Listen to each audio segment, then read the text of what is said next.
നമസ്കാരം. ഭാഗ്യം ചാനലിലേക്ക് സ്വാഗതം. ആരെ സുഹൃത്തുക്കളാക്കണം, അതാണ് ഈ വീഡിയോയിൽ പറയുന്നത്. അതുപോലെ തന്നെ തീർച്ചയായിട്ടും എന്നെപ്പറ്റി ഒന്ന് രണ്ട് ആത്മപ്രശംസയും നടത്തുന്നുണ്ട്. ഓക്കെ, അപ്പോൾ ആദ്യത്തെ കാര്യം എന്ന് പറയുന്നത്, ഭാഗ്യം എല്ലാവർക്കും വേണം. അത് നരേന്ദ്രമോദിജിക്കും വേണം, പിണറായി വിജയൻ സഖാവിനും വേണം, VD സതീശൻ ജിക്കും വേണം, ഡൊണാൾഡ് ട്രംപിന് പോലും ഭാഗ്യം വേണം. അതായത് മഹാഭാരതത്തിൽ കുന്തി ദേവി പറഞ്ഞൊരു കാര്യമുണ്ട്, എനിക്ക് വീരന്മാരെയും ശൂരന്മാരെയും പരാക്രമികളെയും ഒന്നും മക്കളായിട്ട് വേണ്ട, ഭാഗ്യമുള്ള മക്കൾ മതി. കാരണം എന്താണ്, ഭാഗ്യം ഉണ്ടെങ്കിൽ ബാക്കിയെല്ലാം കൂടെ വരും. ഭാഗ്യം, സുഹൃത്തുക്കളെ നമ്മൾ തിരഞ്ഞെടുക്കുമ്പോൾ ബുദ്ധിപൂർവം, വിവേകപൂർവം, കൗശലപൂർവം സുഹൃത്തുക്കളെ തിരഞ്ഞെടുക്കുക. ഓക്കെ, കാഴ്ചയിൽ അണ്ണാച്ചിമാരുടെ അടക്കിയിരിക്കുന്നവരെ ഒന്നും പൊതുവെ ആരും ആക്കത്തില്ല. സൗന്ദര്യം ഇല്ലാത്തവരെയൊന്നും ആരും സുഹൃത്തുക്കളാക്കാൻ ശ്രമിക്കത്തില്ല. ഓക്കെ, മുട്ടത്തലയും കറുത്ത നിറവും ഇതൊക്കെയുള്ള എന്നെ ആരും സുഹൃത്തുക്കളാക്കില്ല. പക്ഷേ പ്രശ്നം എന്ന് പറഞ്ഞു കഴിഞ്ഞാൽ, നമ്മൾ സുഹൃത്തുക്കളാക്കുമ്പോൾ ശ്രദ്ധിക്കേണ്ട ഒരു കാര്യമുണ്ട്.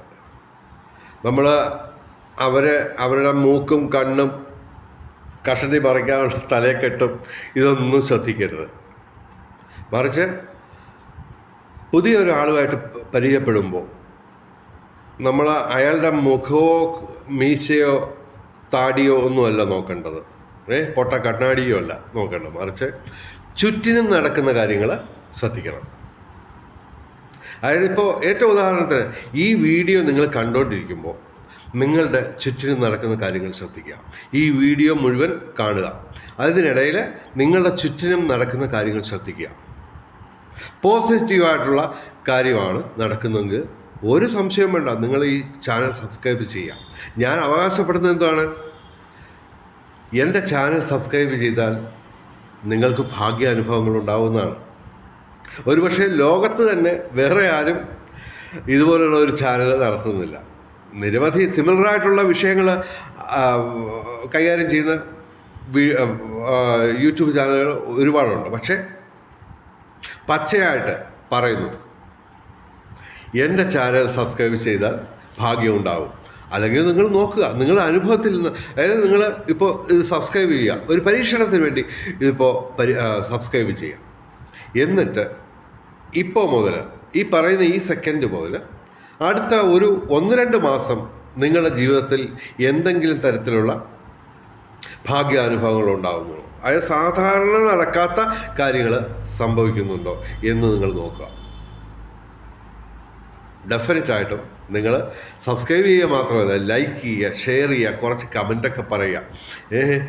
എന്നിട്ട് ഹൈപ്പ് ചെയ്യുക എന്ന് പറയുന്ന പുതിയൊരു പരിപാടിയുണ്ട്, അതും ചെയ്യാം. ഓക്കെ, അപ്പോൾ ഞാൻ സ്വയം ആത്മപ്രശംസ നടത്തുന്നത് തീർച്ചയായിട്ടും വൃത്തികെട്ട കാര്യമാണ്, ശരിയാണ്, സമ്മതിച്ചു. ഔചിത്യമില്ലാത്ത, മര്യാദയില്ലാത്ത, വൃത്തികെട്ട പരിപാടിയാണ് ഈ സ്വയം പുകഴ്ത്തുക എന്ന് പറയുന്നത്, ആത്മപ്രശംസ നടത്തുക എന്ന് പറയുന്നത്. എനിക്ക് 64 വയസ്സുണ്ട്. ഇനി ഞാൻ ആത്മപ്രശംസ നടത്തിയാലെന്ത്, അല്ലെങ്കിൽ എന്ത്, ഇനി എത്ര കാലം ജീവിക്കും അറിയില്ല. ഓക്കെ, എൻ്റെ സ്വഭാവം, എൻ്റെ വാചകമൊക്കെ അടി കേട്ട് ചിലപ്പോൾ നല്ലൊരു ആട്ടുകാരല്ല, ചിലപ്പോൾ തല്ലിക്കൊന്നും വരും. അപ്പം സംഭവം ഇതാണ്, എനിക്ക് ഇനി ഞാനൊരു ഏകദേശം കണക്കാക്കുന്നത് ഒരു 2-3 വർഷം പരമാവധി എന്ന് പറഞ്ഞാൽ മണിക്കൂറുകൾ മാത്രമേ ഉള്ളൂ എനിക്കിനി ജീവിതത്തിൽ. ഓക്കെ, അപ്പോൾ 60 വയസ്സ് വരെ ഞാനിതൊക്കെ പൊതുവെ പുറത്ത് പറയില്ലായിരുന്നു. പക്ഷേ ഇപ്പം ഞാൻ പറയുന്നു, കാരണം ഇനി മണിക്കൂറുകൾ മാത്രമേ എനിക്ക് ബാക്കിയുള്ളൂ. അപ്പോൾ ഭാഗ്യം മറ്റുള്ളവർക്ക് കിട്ടുന്നതെങ്കിൽ അത്രയും സന്തോഷം. അതാണ് ഞാൻ ഈ മര്യാദ കെട്ട പരിപാടി തുടങ്ങുന്നത്. പച്ചയായിട്ട് പറയുമ്പോൾ ആത്മപ്രശംസ, ഞാൻ എന്തോ വലിയ സംഭവമാണെന്നൊക്കെയാണ് ഞാൻ പറയുന്നത്. അപ്പോൾ ഇത് ഞാൻ മാത്രമല്ല പറയുന്നത്, അവിടെയാണ് നിങ്ങൾ ശ്രദ്ധിക്കേണ്ടത്. ആയിരക്കണക്കിന് 10,000-കണക്കിന് ആൾക്കാർ ഈ 64 വയസ്സിനിടയ്ക്ക് എന്നോട് ഡയറക്റ്റായിട്ട് പച്ചയായിട്ട് പറഞ്ഞിട്ടുണ്ട്, അങ്കിള് ചേട്ടൻ ഞങ്ങൾക്ക് ഭാഗ്യം കൊണ്ടുവരുന്നു. 1000 പേരല്ല 10,000 പേര് പറഞ്ഞിട്ടുണ്ട്. അതിൽ 2 പേര് പറഞ്ഞ കാര്യം ഞാൻ പറയാം. 2 പേര്, 1000 2 പേര് പറഞ്ഞ കാര്യം പറയാം. അതായത് ഒരു പെൺകുട്ടി ഇപ്പോൾ അത് മെഡിസിൻ കഴിഞ്ഞിട്ട് ഹൗസ് സർജൻസി ചെയ്യുകയാണ്. ഈ കുട്ടി എൻ്റെ സ്ഥാപനത്തിന് തൊട്ടടുത്തുള്ള സ്കൂളിൽ പഠിക്കുകയായിരുന്നു. ഒരു 3-4 ക്ലാസ്സിൽ മുതൽ ഈ കുട്ടി എന്നെ കാണുമ്പോൾ എപ്പോഴും ഗുഡ് മോർണിംഗ് പറയും. ആ സ്കൂളിൻ്റെ തൊട്ടടുത്ത് തന്നെ എൻ്റെ വീട്. 3-4 പഠിക്കുമ്പോൾ തുടങ്ങിയ പരിപാടിയാണ്. 10ാം ക്ലാസ്സായി, +2 കഴിഞ്ഞു. +2 കഴിഞ്ഞിട്ട് ഇതിന് എൻട്രൻസ് എക്സാമിനേഷൻ കിട്ടി, മെഡിസിന് അഡ്മിഷൻ കിട്ടി. അപ്പോൾ ആ കുട്ടിയും അതിൻ്റെ അമ്മയായിട്ട് എന്നെ നേരിട്ട് കാണാൻ വേണ്ടി മാത്രം വന്നു. എന്നിട്ട് പറഞ്ഞു, അങ്കിളെ എനിക്ക് എൻട്രൻസ് എക്സാമിനേഷൻ കിട്ടി, ഞാൻ എത്രയോ വർഷമായിട്ട് അങ്കിളിനെ കാണുന്നു, ഗുഡ് മോർണിംഗ് പറയുന്നു. അങ്കിളിനെ കാണുന്ന ദിവസം എനിക്ക് നല്ല ദിവസമായിരിക്കും, പരീക്ഷയ്ക്ക് നല്ല എളുപ്പമുള്ള ക്വസ്റ്റ്യൻസ് വരും, എനിക്ക് നല്ല മാർക്ക് കിട്ടും. ഓക്കെ, ഇപ്പോൾ എനിക്ക് എൻട്രൻസ് എക്സാമിനേഷൻ കഴിഞ്ഞു, എൻട്രൻസ് കിട്ടി. കൃത്യമായിട്ട് പറയാം, അങ്കിളുമായിട്ട് എനിക്ക് എന്തോ ഒരു വലിയ അട്രാക്ഷനുണ്ട്. അങ്കിളിനെ കാണുന്ന ദിവസം എനിക്ക് ഭാഗ്യമുള്ള ദിവസമായിരിക്കും. അങ്കിളിനെ കണ്ടിട്ട് പോയി പരീക്ഷ എഴുതിയാൽ നല്ല മാർക്ക് കിട്ടും. ഓക്കെ, അപ്പോൾ അത് ഒരു സംഭവം. പിന്നെ വേറൊരു സംഭവം കൂടെ ഞാൻ പറഞ്ഞുതരാം. ഞാൻ ബാംഗ്ലൂരിൽ എൻജിനീയറിങ് പഠിക്കുന്ന സമയത്ത് ഒരു ലാബ് ഒക്കെ ഉള്ള ഒരു പ്രത്യേക സെക്ഷനുണ്ട്. കോളേജ് പഠിത്തം നടക്കുന്നത് വേറെ കെട്ടിടത്തിലാണ്, ലാബുകളെല്ലാം കൂടെ ചേർന്ന് വേറൊരു ഏരിയയിലാണ്. അപ്പോൾ എനിക്ക് അന്ന് എന്തോ ഒരു പ്രാക്ടിക്കൽ ക്ലാസ് ഉണ്ടായിരുന്നു.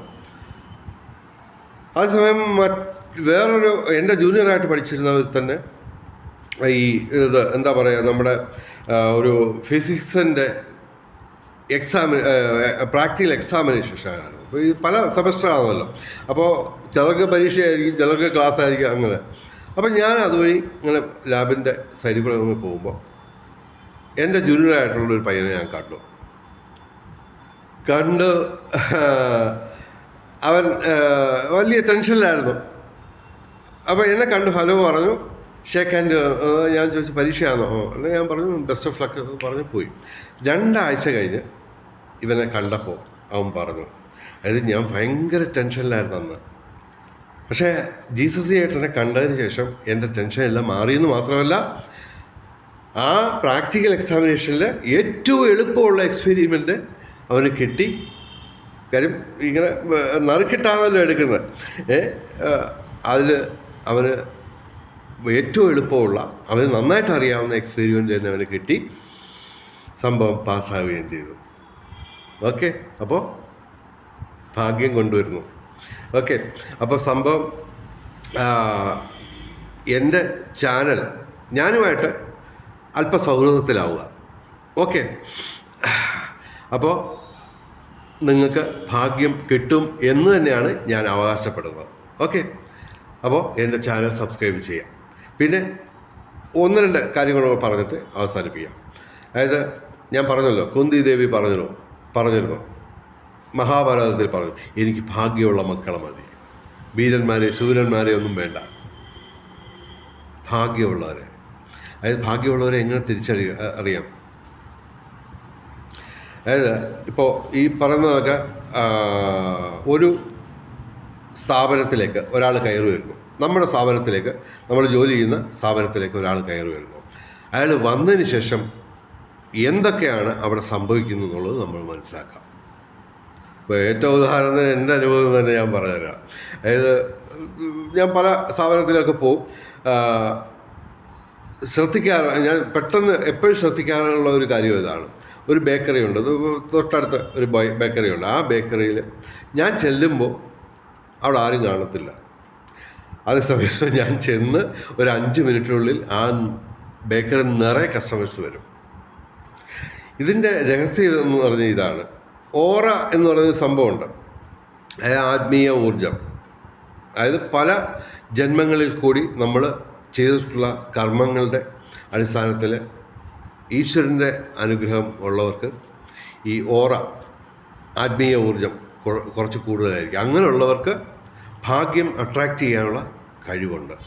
അപ്പോൾ സംഭവം ഇതാണ്, ഓറ കൂടുതലുള്ളവരെന്ന് നമുക്ക് ബോധ്യമാവുന്നവരെ. അതായത് ഒരാളെ കാണുമ്പോൾ നമ്മൾ ഇതൊന്നും നോക്കരുത്, അയാളുടെ സൗന്ദര്യമല്ല നോക്കേണ്ടത്, കഷണ്ടിയുമല്ല, തലയെക്കെട്ടുമല്ല, അഡ്ജസ്റ്റ്മെൻറ്റുകളൊന്നുമല്ല, മറിച്ച് നമുക്ക് ചുറ്റിനും നടക്കുന്ന സംഭവങ്ങൾ ശ്രദ്ധിക്കണം. ഇപ്പോൾ നിങ്ങൾ ഈ വീഡിയോ കണ്ടു 10 മിനിറ്റ്, ഓക്കെ. ഇതിനിടയ്ക്ക് നിങ്ങൾക്ക് എന്തെങ്കിലും ഭാഗ്യാനുഭവങ്ങൾ ഉണ്ടായെങ്കിൽ ഡെഫിനറ്റായിട്ടും ചാനൽ സബ്സ്ക്രൈബ് ചെയ്യുക. ചാനൽ സബ്സ്ക്രൈബ് ചെയ്തിട്ട് നിങ്ങൾക്ക് 1-2 മാസത്തിനുള്ളിൽ അസാധാരണമായ ഏതെങ്കിലും തരത്തിലുള്ള ഭാഗ്യാനുഭവങ്ങൾ ഉണ്ടാകുമെങ്കിൽ തീർച്ചയായിട്ടും ഈ ഭാഗ്യം ചാനൽ സബ്സ്ക്രൈബ് ചെയ്യുക മാത്രമല്ല, എല്ലാ വീഡിയോയും ലൈക്ക് ചെയ്യുക, ഷെയർ ചെയ്യുക, ഓക്കെ. അപ്പോൾ തൽക്കാലം വിടവാങ്ങുന്നു. മറ്റൊരു വിഷയമായിട്ട്, മറ്റൊരു ഭാഗ്യ ആയിട്ട് ബന്ധപ്പെട്ട ഒരു ടിപ്പുമായിട്ട് വീണ്ടും വരുന്നതായിരിക്കും. നമസ്കാരം, ശുഭദിനം, ഹരേ കൃഷ്ണ, ഓം നമോ ഭഗവതേ വാസുദേവായ.